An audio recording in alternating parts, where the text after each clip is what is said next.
Insolence pour insolence, je dirais que c'est une vieille marque qui retrouve une nouvelle jeunesse par l'adresse du marketing, mais aussi l'adresse de l'élaboration. L'insolent du millésime, c'est le château Larrivée Aubryon. Je passe sur l'autre rive, en rive gauche, c'est le château Les Carmes Aubryon. Pourquoi pas, ça fait toujours avancer les choses. Il faut casser les codes, mais pas pour casser les codes gratuitement et faire des choses qui correspondent à des modes. L'identité, l'histoire des vins de Bordeaux, elle dépasse les modes.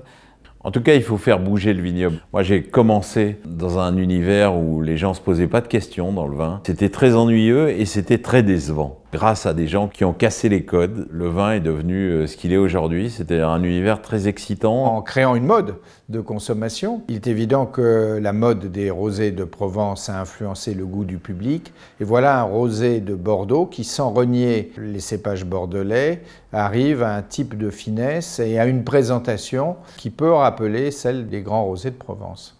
Casser les codes, qu'est-ce que ça veut dire? Je ne sais pas. Il faut faire le plus grand vin possible sur son terroir, c'est ça qui compte.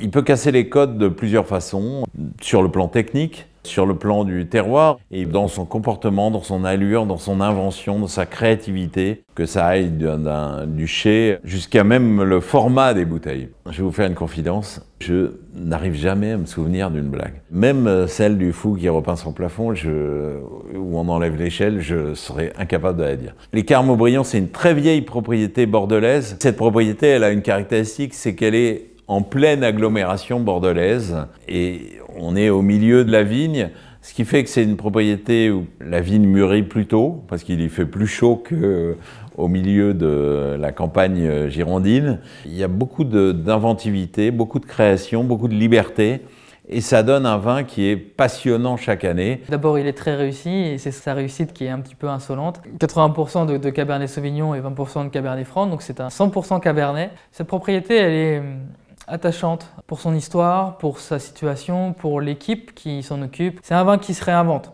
et il se passera des choses dans cette propriété à l'avenir, j'en suis sûr. Oh, ça serait méchant pour ce vin. En tout cas, ça serait une blague fine. Il essaie de casser plusieurs codes et il le fait brillamment. À partir d'une vieille marque qui avait une réputation d'être trop conservatrice ou pas assez qualitative. C'est un rosé qu'on n'attend pas à Bordeaux dans cette couleur-là.